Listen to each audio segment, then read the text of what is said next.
Hola, bienvenidos al video. En esta ocasión hablaremos de la definición de función, también de dominio y rango. La definición de función conlleva el uso de conjuntos para entender mejor a lo que nos estamos refiriendo. Estrictamente hablando, la definición es esta. Una función f es una regla o una correspondencia que asigna a cada elemento x de un conjunto A exactamente un elemento llamado f de x de un conjunto B. Aquí tenemos varias cosas que debemos considerar. La primera, hay una regla, hay una correspondencia, es decir, hay una regla que me va a permitir a mí establecer que un elemento X de un conjunto A tiene correspondencia con un elemento f de x de un conjunto B. Normalmente la forma en que se hace la asignación es mediante una ecuación matemática, es decir, debemos hacer operaciones.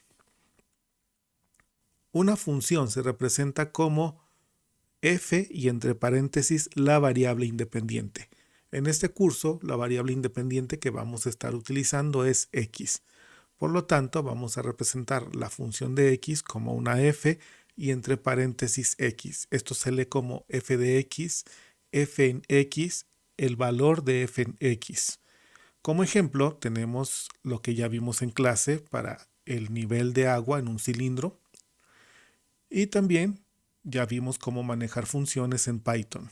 Recuerden que el cuaderno de Colab, donde está la explicación, lo tienen disponible en Moodle. Vamos con la representación gráfica de lo que acabamos de decir. Tenemos entonces un conjunto A y en ese conjunto A tenemos elementos X. Vamos a tener un conjunto B y en ese conjunto B vamos a tener elementos que vamos a llamar f de x, es decir, son los que corresponden a las x que están en el conjunto A. Tenemos una regla que me va a ayudar a establecer que x de A corresponde con que f de x de B. Eso lo representamos con la letra f minúscula. Entonces, una vez que tenemos eso establecido, podemos determinar la correspondencia. Por ejemplo, si nosotros tenemos la función f de x igual a 2x, si tenemos un elemento 2 en el conjunto A, debe haber un elemento 4 en el conjunto B, que es el que le corresponde. Entonces, el conjunto A me representa las variables independientes, lo que significa que los elementos del conjunto A son mis variables independientes. Por lo tanto, en el conjunto B lo que tenemos son variables dependientes. Esta es la representación gráfica de la definición de función. Ahora bien, vamos con otro caso. Pensemos que tenemos un elemento x1 en el conjunto A y le corresponde un elemento f de x1 en B. Hasta aquí no hay problema. Pero pensemos que a ese mismo elemento x1 también le corresponde un elemento f de x2 en el conjunto B. Aquí sí hay un problema, porque si nosotros vamos a la definición de función, vamos a volverla a poner, dice aquí, asigna a cada elemento x de un conjunto A exactamente un elemento, llamado f de x de un conjunto B. Por lo tanto, si regresamos al caso que estábamos estudiando, nos damos cuenta que aquí tenemos dos elementos de B para un elemento de A. Por lo tanto, no se cumple la definición. Y esta situación implica que lo que tenemos no es una función.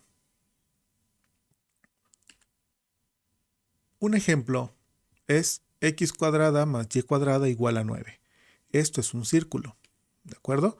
Ahorita vamos con la gráfica para que quede más claro. X cuadrada más y cuadrada igual a 9 es una ecuación, pero no es una función.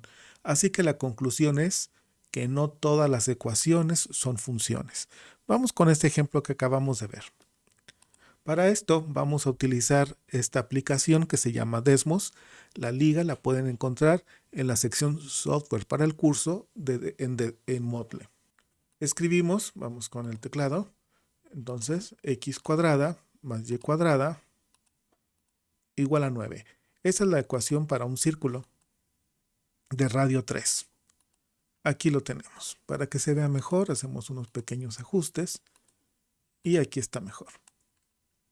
Es un círculo con centro en el origen y radio 3.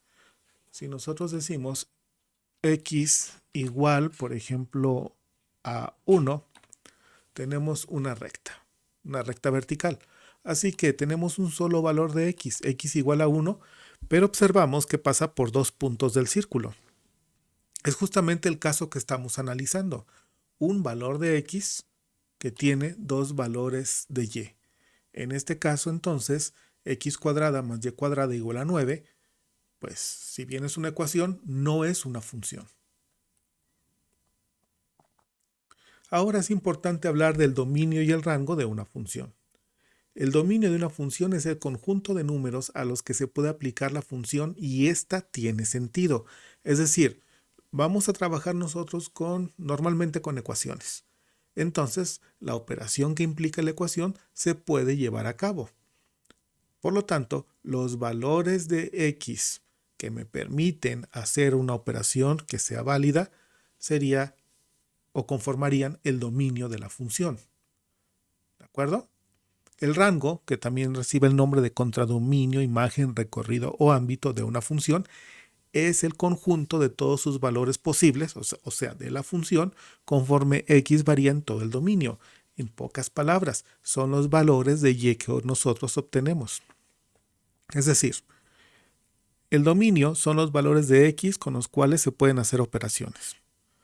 Y el rango son los valores de y que obtenemos con esos valores de x. Así que si vamos al esquema de conjuntos que habíamos visto en un principio, podemos pensarlo así. El conjunto A es mi dominio y el conjunto B es el rango. Y tenemos entonces nuestro esquema completo. Ahora, ¿cómo se representan el dominio y el rango? Normalmente se utiliza la nomenclatura de intervalos que vimos en clase. Podemos representar de esta manera lo que es una función. Pensemos en una caja en donde tenemos la regla de correspondencia, es decir, las operaciones que debemos hacer con los valores de entrada, que serían las x, y una vez que a las x se le aplica la regla de correspondencia, la salida que obtenemos entonces es el rango. Nuestro esquema queda entonces de esta manera. Si nosotros pensamos en 2x más 5 como nuestra función, bueno, podemos pensarlo así. X puede ser positivo, sí, entran números positivos en x, es decir, el dominio serían los números positivos, pero también pueden ser el 0 o números negativos. Y todos implican que la operación 2x más 5 se podría hacer. Por ejemplo, si x es menos 1, sería 2 por menos 1, menos 2 más 5 es 3. Si x fuera 0, 2 por 0 es 0, más 5, el resultado es 5. Si x fuera, por ejemplo, 3, bueno, 2 por 3 es 6, más 5, 11. Entonces, cualquier número positivo, negativo o el 0 que entren, es decir, que sean valores de x, darán una salida f de x. Esto implica, entonces, que el dominio de la función es el conjunto de los números reales y el rango, las salidas posibles, también es el conjunto de los números reales. Otro ejemplo es la raíz cuadrada de x. En este caso hay un detalle. Hablando de números reales, nosotros no tenemos las raíces pares de números negativos, raíces cuadradas, cuartas, sextas, etc. Por lo tanto, nosotros debemos considerar que la entrada debe ser x mayor o igual a 0. La raíz cuadrada de 0 es 0, si es posible. Entonces, el dominio de la función sería x mayor o igual a 0. Esta es otra representación que ya habíamos visto. Este es el dominio y el rango sería y mayor o igual a 0.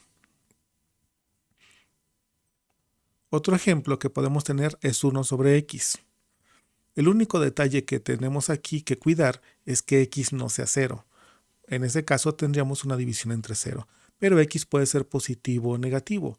Por lo tanto, el dominio es que x sea diferente de 0 y la salida que y sea diferente de 0. Otro ejemplo es la raíz cúbica de x. Es una raíz impar.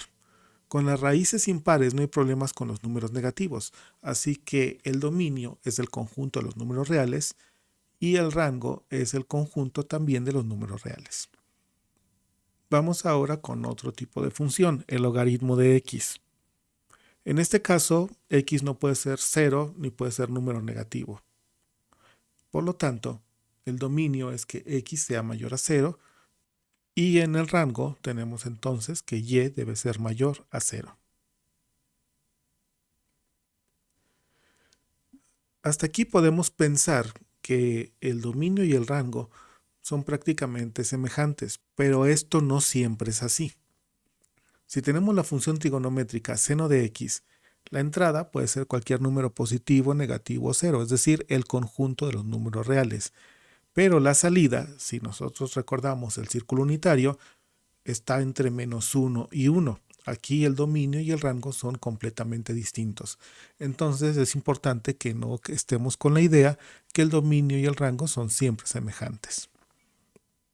Entonces, con lo que hemos visto podemos pensar lo siguiente. No hay una regla para establecer dominio y rango. Debemos fijarnos en las operaciones que implica la función, pero sí podemos pensar en las situaciones que se pueden tener. Entonces, como número 1, podemos pensar, cuando se tengan divisiones, verificar en qué valores de x se tienen divisiones entre 0. En el caso de raíces pares, y ojo con este punto, raíces pares, no se puede llevar a cabo la operación cuando se tienen números negativos. También hay que tener presente que no se pueden evaluar los logaritmos de 0 y de números negativos, y para funciones trigonométricas debemos considerar el círculo unitario. Vamos a hablar ahora de la clasificación de funciones. Este es el esquema que habíamos construido. Hasta aquí todo muy bien. Ahora vamos pensando en otra situación. Esta. Que x1 y x2, elementos del conjunto A, tengan la misma f de x en el conjunto B. Aquí la clave es considerar que tenemos elementos distintos en el conjunto A.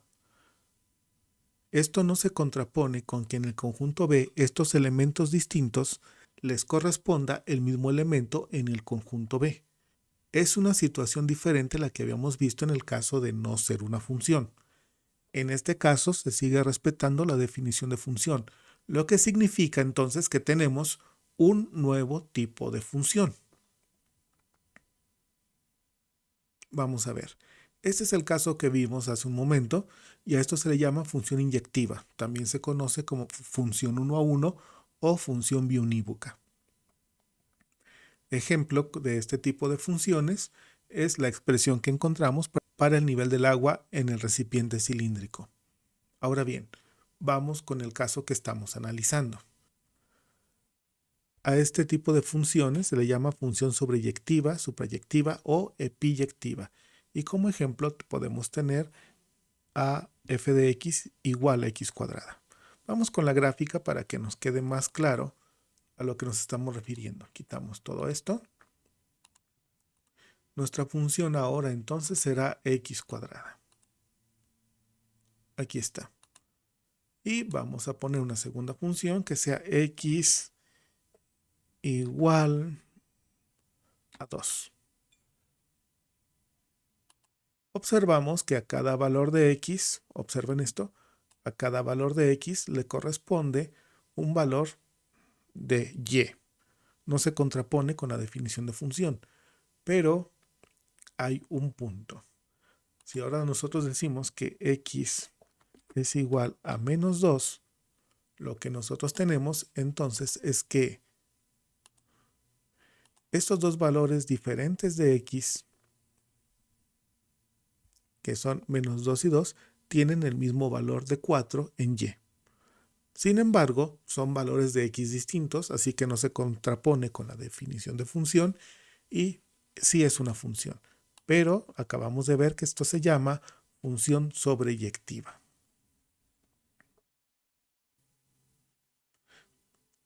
Pensando en lo que acabo de hacer con las gráficas, podemos pensar en algo que se llama prueba de la recta vertical. Entonces, una curva es una función si una recta vertical la corta en un solo punto. El ejemplo que ya vimos, y igual a x cuadrada, si nosotros movemos la recta vertical, siempre va a cortar la curva en un solo punto, así que hablamos de una función. Cuando tenemos y igual a x cúbica es un caso semejante. Podemos recorrer la línea recta vertical por todo el dominio, es decir, los valores de x de la función, y siempre cortará la curva en un solo punto. Es una función. Como lo vimos hace rato, si tenemos un círculo y yo trazo una recta vertical, corta la curva en 2 puntos, por lo tanto no es una función. Entonces, la prueba de la recta vertical es para saber si en una curva que está representada en una gráfica es o no una función. La prueba de la recta horizontal es para ver si una función es inyectiva o sobreyectiva. Una función es inyectiva si una recta horizontal la corta en un solo punto. Por ejemplo, en y igual a x cúbica trazamos nuestra recta horizontal y observamos que corta en un solo punto. Es una función inyectiva. En el caso de y igual a x cuadrada, que analizamos hace un momento, corta en 2 puntos. Es una función sobreyectiva. Ahora bien, en la forma en que se escriben las ecuaciones también podemos dividirlas en funciones explícitas e implícitas. Una función explícita es aquella en la que se escribe de manera directa cuál es la variable dependiente y cuál es la variable independiente. Ejemplo, como ven en pantalla, y igual a 2x más 3. Una función implícita es aquella que nosotros podemos igualar a 0. Entonces, del lado izquierdo de la igualdad aparecen tantos x como y. Cuando tenemos casos como 5x más 7y igual a 12, que vieron por ejemplo en álgebra lineal el semestre pasado, podemos reescribir esto como 5x más 7y menos 12 igual a 0. Siempre podemos igualar a 0. Sin embargo, aquí no queda claro cuál es la variable dependiente o independiente, pero podemos determinar cuál es, simplemente haciendo un despeje. En este caso hablamos de funciones implícitas.